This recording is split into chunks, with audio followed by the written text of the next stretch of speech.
तो नमस्कार, जय हिंद साथियों। कैसे हो आप सभी? मेरे को उम्मीद है आप लोग बहुत अच्छे होंगे। साथियों, आज के वीडियो में संविधान के हम महत्वपूर्ण अनुसूचियों के बारे में देखने जा रहे हैं। आप सभी को पता है कि संविधान हमारे और हमारे समाज के लिए दोस्तों कितना आवश्यक है, क्योंकि भारतीय सारा कानून व्यवस्था हमारे संविधान पे टिका हुआ है दोस्तों।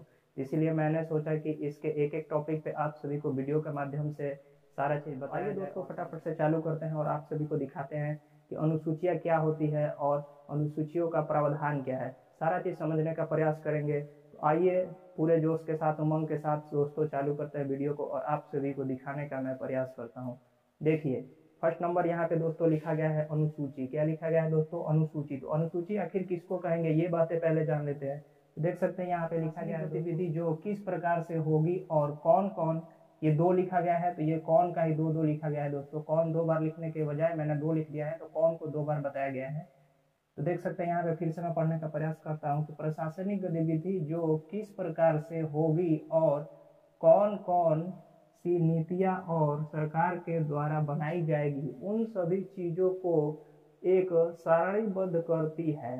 अनुसूचियां क्या करती है दोस्तों? तो एक सारणीबद्ध। ये बातें मैंने को उम्मीद है कि आप सभी को पढ़ने के बाद उतना समझ में नहीं आया होगा, क्योंकि ये किताबें बातें हैं दोस्तों। तो मैं आम भाषा में आप सभी को बता दूं कि संविधान में जो चीज छूट गया था, तो उसको संविधान के अंत में एक सूचीबद्ध, सूचीबद्ध का कहने का मतलब है, जैसे ये देख सकते हैं 1 2 3 4 5 6 7, ये सूचीबद्ध में लिखा गया है।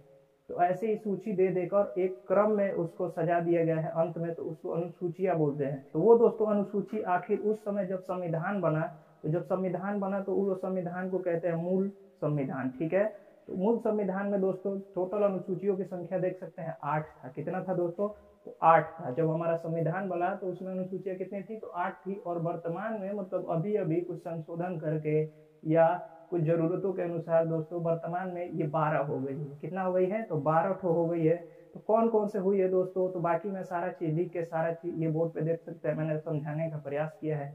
कब कब ये जोड़ा गया, ये भी संविधान से दोस्तों। तो आप सभी को मैं दिखाने का प्रयास कर रहा हूँ, आप सभी शिद्दत से देखें और समझने का प्रयास करें। आइए फटाफट से चालू कर लेते हैं दोस्तों। देखिए, यहाँ पे है फर्स्ट नंबर अनुसूची, मतलब पहली अनुसूची। पहली अनुसूची में क्या है? तो देख सकते हैं कि भारत और उसके राज्य क्षेत्र। भारत और उसके राज्य क्षेत्र। संविधान में आप सभी को ये बातें पता होगी कि संविधान का भाग 1 हो, अनुच्छेद 1 हो या अनुसूची 1 हो, ये तीनों एक ही चीज है। क्या है? तो भारत और उसका राज्य क्षेत्र। ठीक है। और ये कितनी बार क्वेश्चन भी दोस्तों पूछा है कि अगर मान लीजिए कि देश के किसी भी राज्य में या उसके किसी भी है या कोई उसका सीमा बढ़ता है घटता है, तो उसको किस अनुसूची के तहत या भाग के तहत रखा जाएगा? तो वो भाग 1 के तहत रखा जाएगा या अनुसूची 1 के तहत रखा जाएगा। ठीक है। तो इतनी बातें मेरे को उम्मीद है आप सभी को समझ में आई होगी। तो देख लेते हैं, फर्स्ट नंबर का काम हो गया दोस्तों। दूसरा देखते हैं। दूसरा में क्या है? अनुसूची नंबर 2। ठीक है। अनुसूची नंबर 2 मतलब इसको द्वितीय अनुसूची भी बोलते हैं। तो इसमें है वेतन और भत्ता। ठीक है। वेतन भत्ते की बात की जाए तो वेतन भत्ता आप सभी को समझ में आ रहा होगा कि जितने भी अधिकारी होते हैं, अधिकारी लोगों की बात की जाए, जैसे जैसे आप सभी को पता है कि देश के प्रथम नागरिक राष्ट्रपति होता है, राष्ट्रपति, उपराष्ट्रपति, लोकसभा के स्पीकर, प्रधानमंत्री वगैरह जितने लोग होते हैं, तो उनका वेतन का प्रावधान किसमें किया गया है? तो ये हमारा अनुसूची नंबर 2 में है दोस्तों। ये संविधान के अनुसूची 2 में लिखी गई है। मेरे को उम्मीद है इतनी बातें दोस्तों आप सभी को समझ में आई होगी। आगे देख लेते हैं कि अनुसूची नंबर 3 क्या है। तो अनुसूची नंबर 3 देख सकते हैं कि शपथ है। क्या है?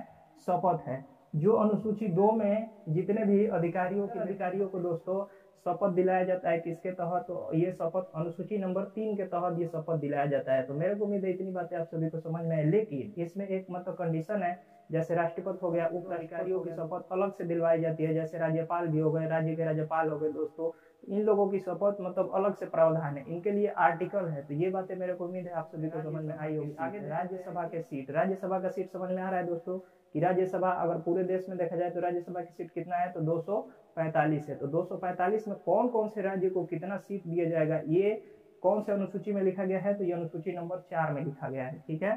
तो मेरे को उम्मीद है दोस्तों इतनी बातें आप सभी को। अनुसूची नंबर 5, अनुसूची नंबर 5 आप सभी देख सकते हैं कि एसी और एसटी से रिलेटेड है। एसी और एसटी का मतलब समझ में आ रहा होगा कि शेड्यूल कास्ट और शेड्यूल ट्राइब। तो शेड्यूल कास्ट और शेड्यूल ट्राइब का मतलब हिंदी में बात किया जाए तो अनुसूचित जाति और अनुसूचित जनजाति।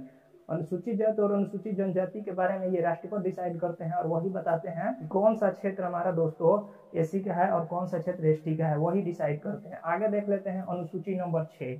अनुसूची नंबर 6 देख सकते हैं दोस्तों कि जनजातीय क्षेत्र। कौन सा क्षेत्र? जनजातीय क्षेत्र। जनजातीय क्षेत्र में ये पूर्वोत्तर राज्य हैं।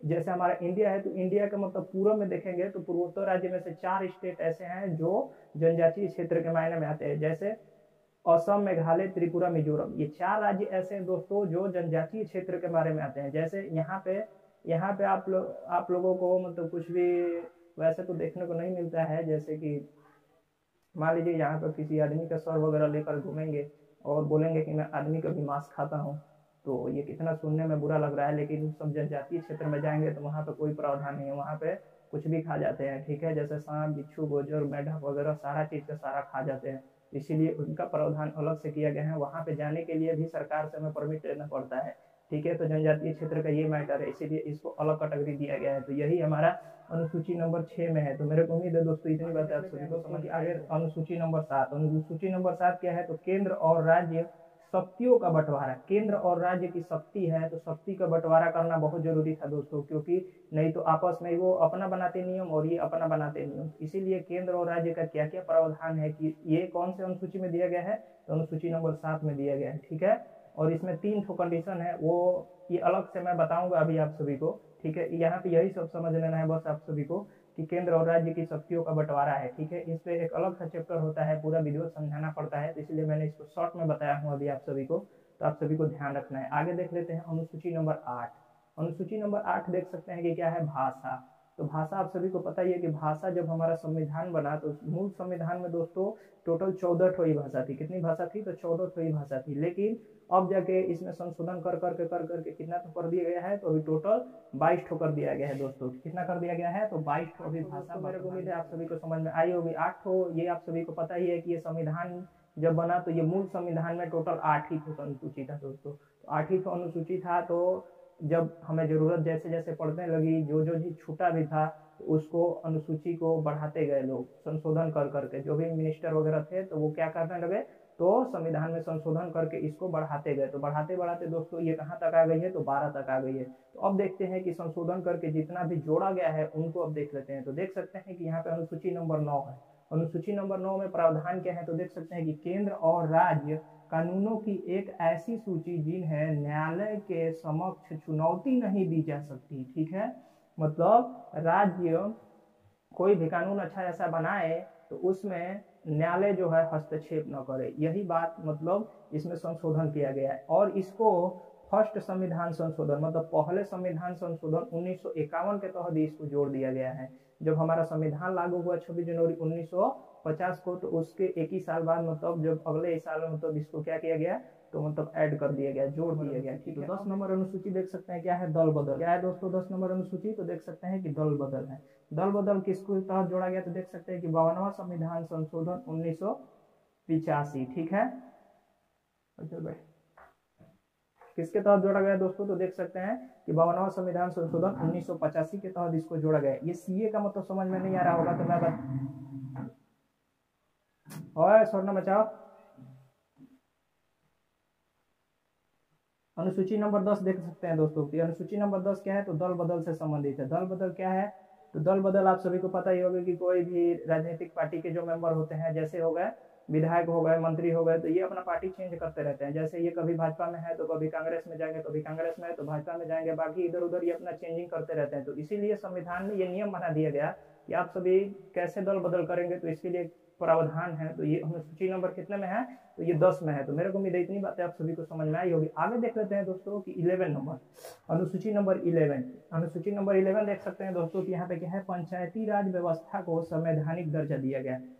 पंचायती राज व्यवस्था आप सभी को पता ही होगा कि पंचायती राज व्यवस्था पहले नहीं था संविधान में, लेकिन बाद में इसको जोड़ा गया बलवंत राय मेहता के तहत। तो इसको संवैधानिक दर्जा कब दिया गया? देख सकते हैं दोस्तों कि 73वें संविधान संशोधन 1992, ठीक है। ये सीए समझ में आ रहा है ना दोस्तों? अगर सीए समझ में नहीं आ रहा है तो ये आप सभी को समझना है कि ये है कॉन्स्टिट्यूशन अमेंडमेंट, ठीक है। और इसमें कुछ है नहीं, कॉन्स्टिट्यूशन अमेंडमेंट का मतलब संविधान संशोधन, ठीक है। आगे देख लेते हैं, देखिए सूची नंबर 12, ठीक है। अनुसूची नंबर 12 का प्रावधान क्या है कि नगर प्रशासनिक व्यवस्था को संवैधानिक दर्जा, ठीक है। नगर प्रशासनिक का मतलब आप सभी को समझ में आ रहा होगा। नगर प्रशासनिक का मतलब क्या है दोस्तों?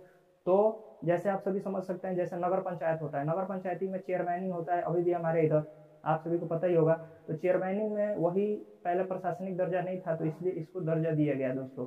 कौन से संविधान संशोधन के तहत दिया गया, तो देख सकते हैं कि 74वें संविधान संशोधन 1993 के तहत। ठीक है, ये दोनों एक ही बरस में लागू हुआ था, ये 92 में बन गया था, लेकिन 93 में ही लागू हुआ। तो ये बातें मेरे को उम्मीद है आप सभी को समझना चाहिए, आप सभी को। ठीक है, तो वीडियो कैसे लगी दोस्तों, आज के लिए इतना ही, मिलते हैं एक और नई वीडियो में। धन्यवाद, प्लीज सब्सक्राइब कर ले दोस्तों।